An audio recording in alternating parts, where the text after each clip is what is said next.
नमस्कार, झारखंड की खबरों में आप सबों का स्वागत है। आइए जानते हैं आज की तमाम बड़ी खबरों को। इससे पहले आपने चैनल को सब्सक्राइब नहीं किया है तो प्लीज चैनल को सब्सक्राइब कर बेल आइकन को प्रेस कर दीजिए ताकि खबरों का अपडेट आपको मिलता रहे। बढ़ते हैं खबरों की ओर।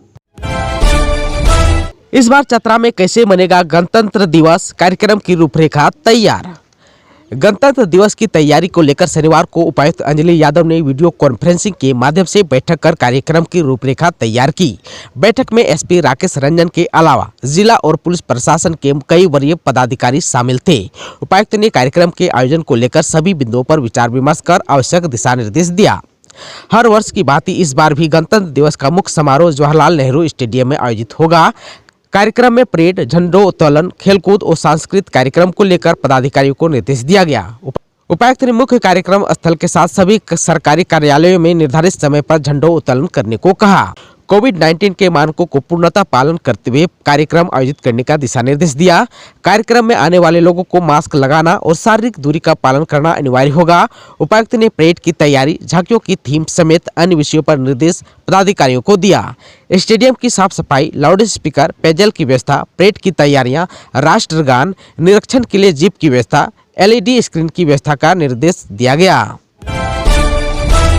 सीएम के पत्नी के बाद अब सीएम के पिता हुए संक्रमित। जेएमएम सुप्रीमो शिबू सोरेन पहली लहर में भी हो चुके हैं संक्रमित। अभी होम आइसोलेशन में हो रहा है इलाज। झारखंड के सीएम के पत्नी कल्पना सोरेन के बाद अब उनके पिता और जेएमएम सुप्रीमो शिबू सोरेन भी संक्रमित हो गए हैं। हेल्थ मिनिस्टर बन्ना गुप्ता ने इसकी पुष्टि की है। सोशल मीडिया पर उन्होंने लिखा है, हम सभी के अभिभावक झारखंड के पूर्व मुख्यमंत्री आदरणीय शिबू सोरेन जी कोरोना पॉजिटिव हो गए हैं। वे फिलहाल आइसोलेटेड हैं और स्वास्थ्य लाभ ले रहे हैं। ईश्वर से उनके जल्द स्वास्थ्य होने की कामना करता हूं। फिलहाल सीएम हाउस में तैनात डॉक्टर राजन की निगरानी में शिबू सोरेन का इलाज चल रहा है। शिबू सोरेन दूसरी बार कोरोना संक्रमित हुए हैं। इससे पहले पहली लहर में भी वे संक्रमित हुए थे। उस दौरान उनकी तबीयत ज्यादा बिगड़ गई थी। आनंद फानन में ट्रेन एम्बुलेंस के माध्यम से उन्हें बोकारो स्टेशन से दिल्ली ले जाया गया था। मेदांता अस्पताल में इनका इलाज चला था। जेएसएससी के लिए आवेदन करने की प्रक्रिया शुरू। 956 पदों पर निकली वैकेंसी। जाने परीक्षा से संबंधित जरूरी बातें।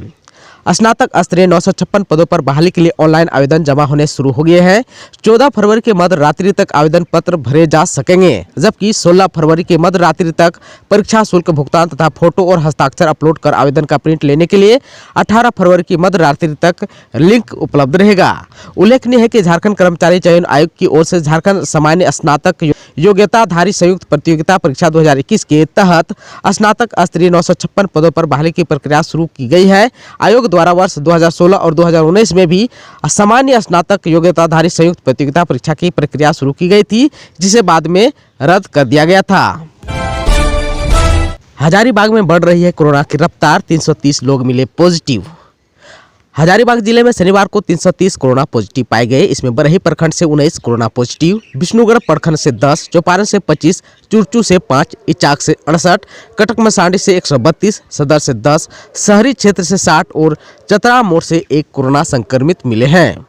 जिला स्वास्थ्य विभाग ने पहली से तीसरे फेज में कोरोना संक्रमितों का आंकड़ा जारी किया है। आंकड़ों के अनुसार हजारीबाग जिले में अभी तक 8,07,006 सैंपल एकत्रित किया, जिसमें से 7,91,020 सैंपल की जांच हुई। इसमें से 22,262 लोग कोरोना पॉजिटिव पाए गए।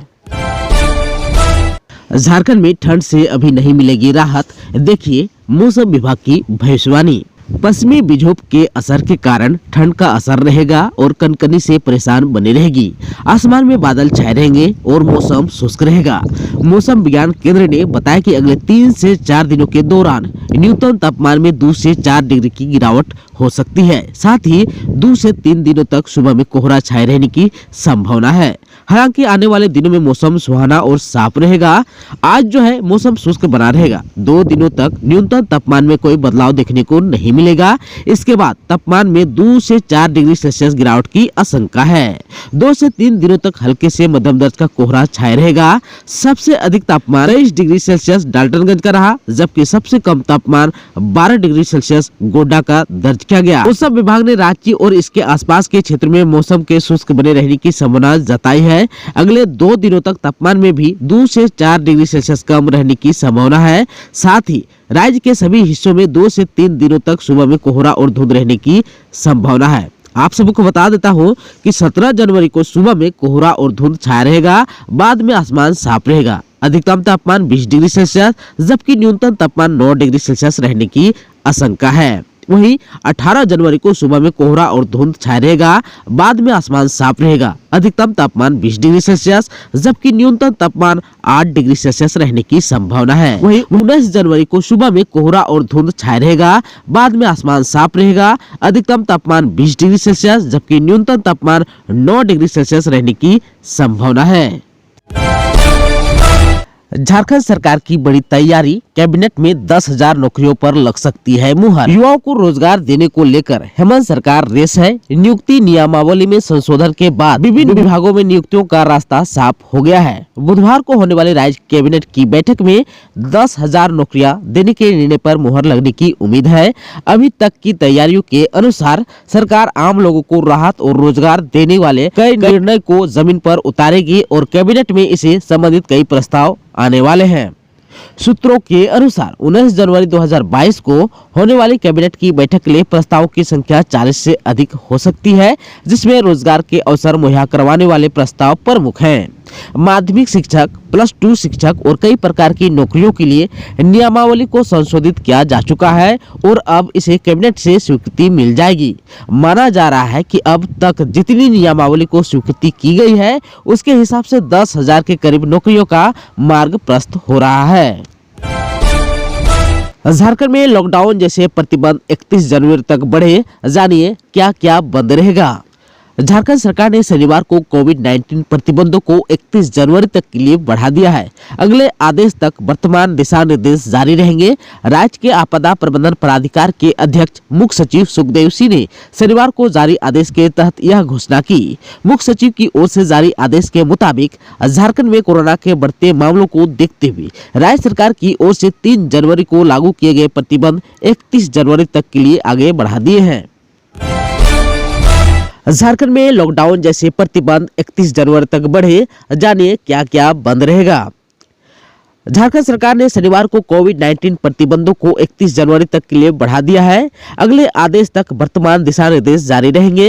राज्य के आपदा प्रबंधन प्राधिकार के अध्यक्ष मुख्य सचिव सुखदेव सिंह ने शनिवार को जारी आदेश के तहत यह घोषणा की। मुख्य सचिव की ओर से जारी आदेश के मुताबिक झारखंड में कोरोना के बढ़ते मामलों को देखते हुए राज्य सरकार की ओर से 3 जनवरी को लागू किए गए प्रतिबंध 31 जनवरी तक के लिए आगे बढ़ा दिए हैं। सबको बता दें कि 3 फरवरी को आपदा प्रबंधन प्राधिकार की बैठक हुई थी, जिसमें राज्य में तेजी से फैल रहे कोरोना संक्रमण को देखते हुए मुख्यमंत्री हेमंत सोरेन की अध्यक्षता में सरकार ने कोविड प्रतिबंध लगाने का फैसला लिया था। अब जो है राज्य में तेजी से फैल रहे कोरोना संक्रमण को देखते हुए शैक्षणिक संस्थान पूर्णतः बंद रहेंगे।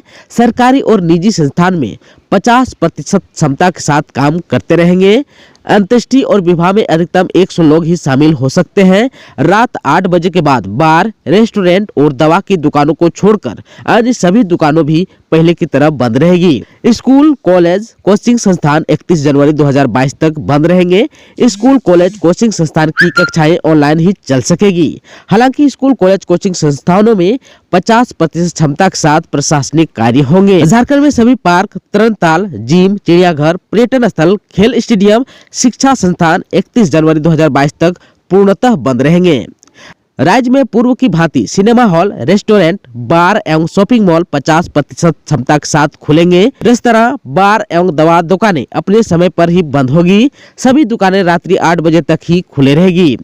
राज्य में किसी खुले मैदान में होने वाले आयोजन में अधिकतम 100 लोग शामिल हो सकेंगे, जबकि बंद भवन में कुल क्षमता का 50% 100 या दोनों में से जो कम हो की क्षमता के साथ आयोजन हो सकेगा। सरकारी एवं निजी संस्थान के कार्यालय 50% क्षमता के साथ खुले रहेंगे। सरकारी एवं निजी संस्थानों के कार्यालय में बायोमेट्रिक उपस्थिति दर्ज करने पर प्रतिबंध रहेगा। देश भर में 22 ट्रेनों का परिचालन रहेगा रद्द, रेलवे ने जारी की सूची। भारतीय रेलवे के सिग्नल सिस्टम के आधुनिकीकरण के कारण भारतीय रेलवे ने देश भर के अलग अलग रूटों की 22 ट्रेनों का परिचालन रद्द कर दिया है। भारतीय रेलवे ने बाकायदा इस संबंध में बयान भी जारी कर दिया है। रेलवे के इस फैसले के बाद पूर्व मध्य रेलवे एवं धनबाद रेल मंडल के रास्ते होकर चलने वाली 22 ट्रेनों को अलग अलग तिथियों में अप और डाउन में रद्द कर दिया गया है। वहीं कोहरे की वजह अजमेर सियालदह 28 फरवरी तक रद्द रहेगी। वहीं 15 जनवरी 2022 से कोडरमा के रास्ते एवं धनबाद से खुलने वाली फिरोजपुर कैंट जाने वाली गंगा सतलज एक्सप्रेस अगले एक सप्ताह तक रद्द कर दी गई है। वहीं कोलकाता से जम्मू तवी जाने वाली जम्मू तवी एक्सप्रेस के पहिए 19 जनवरी 2022 से कई दिनों के लिए थम जाएगी। दोस्तों, चैनल पर आप नए हैं तो प्लीज चैनल को सब्सक्राइब कर बेल आइकन को दबा दीजिए ताकि खबरों का अपडेट आपको मिलता रहे। इसके साथ ही आज की खबरों में बस इतना ही। हमें दीजिए इजाजत। नमस्कार।